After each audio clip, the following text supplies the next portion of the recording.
এখন স্টার জলসার সবথেকে সাপোর্টিভ হাজবেন্ড যদি কেউ থাকে সেটা হলো রাহুল। সো রাহুল আর কি সবথেকে বেশি সাপোর্টিভ হাজবেন্ড কেন, এর 6টা রিজন আমি তোমাদেরকে বলবো। ফার্স্ট অফ অল, অ্যাক্সিডেন্টের পরে যখন আর কি রাহুল আর রাহি বাড়ি ফেরে, তখন ওদের বাড়িতে আর কি রাহুলকে খাবার দেওয়া হয়েছে, যেহেতু রাহুল অসুস্থ। তো রাহুলের তখন মনে হয়েছে যে রাহিও তো সারাদিন কিছু খায়নি, তো ওকেও আর কি খেতে দেওয়াটা উচিত। সো দুজনে যখন খেতে বসে তখন আর কি ওদের মা চলে আসে এবং ওদের মায়ের মনে হয় যে রাহুলের খাবারটা আর কি রাহি খেয়ে ফেলছে। সো এখানে কিন্তু রাহুলের যে সাপোর্ট করার যে টেন্ডেন্সি এবং রাহুল যে সবসময় আর কি সাপোর্ট করে সেটা প্রকাশ পায়। রাহুল তখন নিজের মাকে বলে যে না, এখানে রাহির কোনো দোষ নেই, এখানে আর কি রাহুল নিজেই ওকে বলেছিল খাওয়ার জন্য এবং তার জন্যই কিন্তু খেতে বসেছে। অন্য কোনো হিরো হলে কি হতো, চুপ করে থাকতো, মুখ খুলতো না, বাট এখানে কিন্তু সেটা হয়নি। এটা খুব সুন্দর একটা জিনিস, যে জিনিস আর কি রাহির কোনো দোষ নেই সেই জিনিসটাতে ওর মা ওকে ভুল বুঝছিল, এটা কিন্তু রাহুল ওকে বুঝিয়েছে।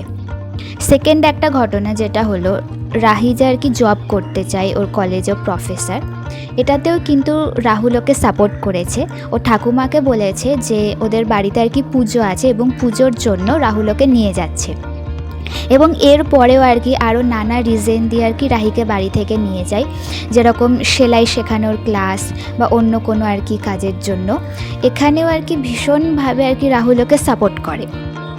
থার্ড যে রিজনটা সেটা হলো, রাহির যখন আর কি গয়নাগুলো চুরি হয়ে যায়, মানে তিতলি যখন গয়নাগুলো চুরি করে, সো রাহুলের বাড়ির লোক আর কি ওদেরকে ব্লেম করছিল যে রাহি বা রাহির বাড়ির লোকজন আর কি গয়নাগুলো লুকিয়ে রেখে ফেক গয়না আর কি পাঠিয়ে দিয়েছে। তখনও কিন্তু রাহুল ওকে সাপোর্ট করে, নিজের বাইক, নিজের সমস্ত সেভিংস আর কি সব কিছু আর কি খরচ করে দিয়ে ও আর কি রাহিকে সাপোর্ট করার চেষ্টা করে এবং করেও ছিল। এবং ফোর্থ যে রিজনটা হলো, এই যে রাহিকে গয়না কিনে সাপোর্ট করার জন্য রাহুলের বাড়ির লোক কিন্তু আবারও রাহিকেই দোষারোপ করে যে এতেও কিন্তু রাহির দোষ। তখনও কিন্তু রাহুল মুখ ফুটে বলে যে না, এটাতে আমি যা করেছি আমি নিজে করেছি, রাহি কিন্তু আমাকে এটা বলেনি।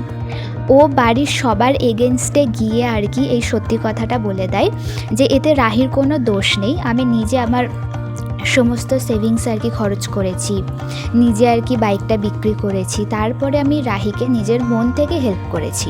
আর ফিফথ যে রিজনটা হলো, ওদের যে পিসি ঠাকুমা আছে সে বাড়ির সবার সামনে আর কি জিজ্ঞাসা করে যে তিতলি বা রাহুলের পুরনো গার্লফ্রেন্ড এদেরকে ছেড়ে কি রাহুল রাহির সঙ্গে থাকতে চায়।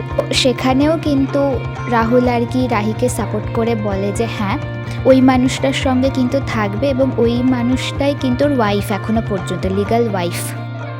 এবং সিক্সথ যে রিজনটা সেটা হলো, বিয়ের পর দিনই আর কি রাহুল আর রাহি পর্দাতে আর কি গোল করে ঘুরে নিচে পড়ে যায়।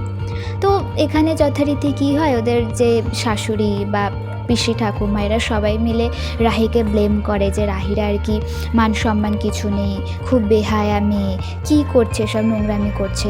তখন কিন্তু রাহুল মুখ ফুটে বলে যে না, এতে কিন্তু রাহির কোনো দোষ নেই, এটা একটা ভুল ছিল, এখানে আমরা দুজনে একসঙ্গে পড়ে গেছিলাম। এবং এটা কিন্তু ওর মায়ের মুখের উপরই বলে। ওর মা তখন আর কি এরকম করে, মানে ভাবটা এরকম দেখায় যে হ্যাঁ, বিয়ের পর আর কি ছেলে পর হয়ে গেছে, আমার কথা না শুনে বউয়ের কথা শুনছে। এইসবে কিন্তু আর কি রাহুল দমে যায়নি, ওর যখন যেটা ঠিক মনে হয়েছে তখনই কিন্তু ও রাহিকে সাপোর্ট করে গেছে।